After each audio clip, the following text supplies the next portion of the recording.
hoops to make that happen. And so, but one of the things that I think about when I think about my dad, and ties back to the conversation that I had with Joaquin Castro earlier. Joaquin Castro mentioned that the little girl that he visited in Mexico, the family, was 11 years old, or is 11 years old, U.S. citizen. She's a U.S. citizen. She was deported from this country, a U.S. citizen. Just keep that in mind. My dad, when he came to this country from Cuba back in 1962, this was 3 weeks before the Cuban Missile Crisis, was 11 years old.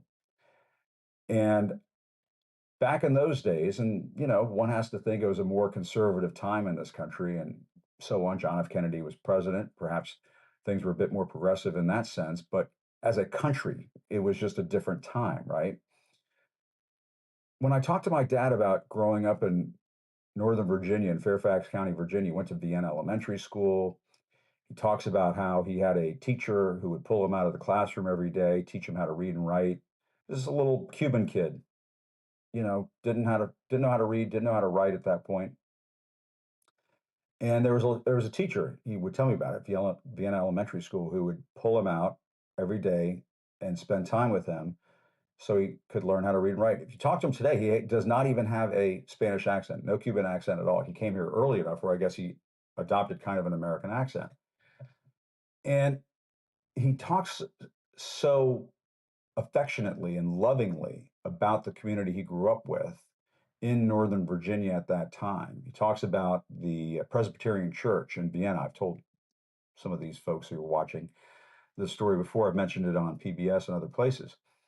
Talks about the Presbyterian Church in Vienna, Virginia, and how the people there, because my dad and my grandmother, when they came over, it was getting cold and they had never experienced a DC winter before. He tells a story about how the Presbyterian Church in Vienna, Virginia, provided them with sweaters and coats. And this is in the 1960s. Americans in Virginia, obviously a different state than it is now. And my dad talks about his first snow and so on, showing the kind of love and compassion that we should be showing today. And this was 60 years ago. And why did people back in those days show that? And it was not a perfect country. I know all of that. And there were major problems in this country at that time. There's no question about it. But in his community, those are the stories that he remembers. Those are the stories he remembers. He remembers the stories of people being kind, of people being welcoming. Did we experience racism and bigotry towards Hispanics and Cubans from time to time when I was growing up? Absolutely. I went to a Baltimore Orioles game with my dad. This was before the Nationals were in Washington. And we went to go see a famous baseball player there that he liked, Jose Canseco, Cuban. And somebody hurled a racist epithet at that baseball player right in front of my dad, and it made me feel terrible. And so, yes, all of that existed back then, no question about it. But what he remembers from the experience that he had growing up in Northern Virginia, right outside Washington, D.C., was people being kind and generous. And to me, showing what is really the American way. That's the American way, showing kindness and empathy and compassion to newcomers in this country. And what scares me about the time that we're in the middle of right now is that this bigotry, this racism, this meanness, this nastiness, this cruelty that is coming down from the White House, coming down from Donald Trump, coming down from Stephen Miller, is not only showing American cruelty towards those migrants, to that little 11-year-old girl who was a U.S. citizen sent out of this country. It's teaching other people to hate. It's teaching other people in this country to hate newcomers to this country, maybe because they have brown skin, maybe because they have a Spanish last name, maybe because they speak with a Spanish accent, Mexican accent, Central American accent, so on. And that's not who we are. And so, I share this story because it was on my mind as I was driving my dad back from the eye doctor and thinking about these kids that we've been sending out of this country. Who are we?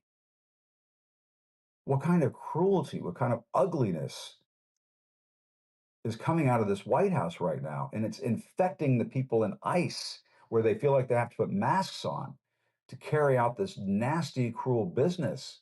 That paycheck ain't worth it, man or ma'am.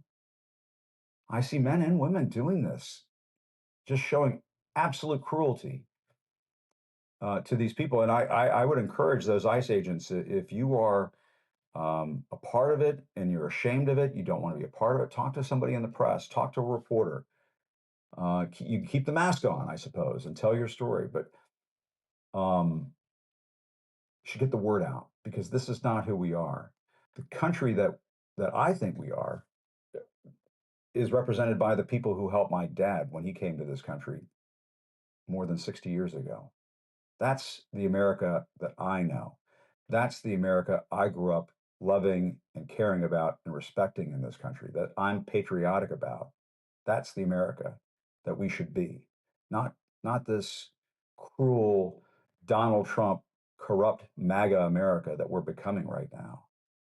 This nasty, mean, authoritarian like country that we're becoming. That's not who we are. We're we're the better angels that are always calling to us from inside of us. And I know there are people inside the Republican Party who want to shout this from the rooftops, that they're not about this either. It's time. It's time to start. As Joaquin Castro was saying at the beginning of this show, this has been going on for only 100 days or so. There's about 1,000 to go. We can't go through this without some of you guys coming out of the woodwork and speaking out. Somebody has to say something, because it's only going to get worse. And this is not who we are. Um, we need to be who I think, we're born to be as Americans, and that is showing the kind of kindness and compassion that my dad experienced more than 60 years ago. In the meantime, thanks everybody for watching. Really appreciate it. My thanks to Congressman Joaquin Castro. My thanks to Elise Labott. My thanks to all of you for tolerating some of my scatterbrainness today as I was racing back from the doctor's office. Good to see all of you. We'll see you tomorrow. Thanks so much for watching. Have a good night, everybody. Take care. Still reporting from Washington, I'm Jim Acosta. Good night.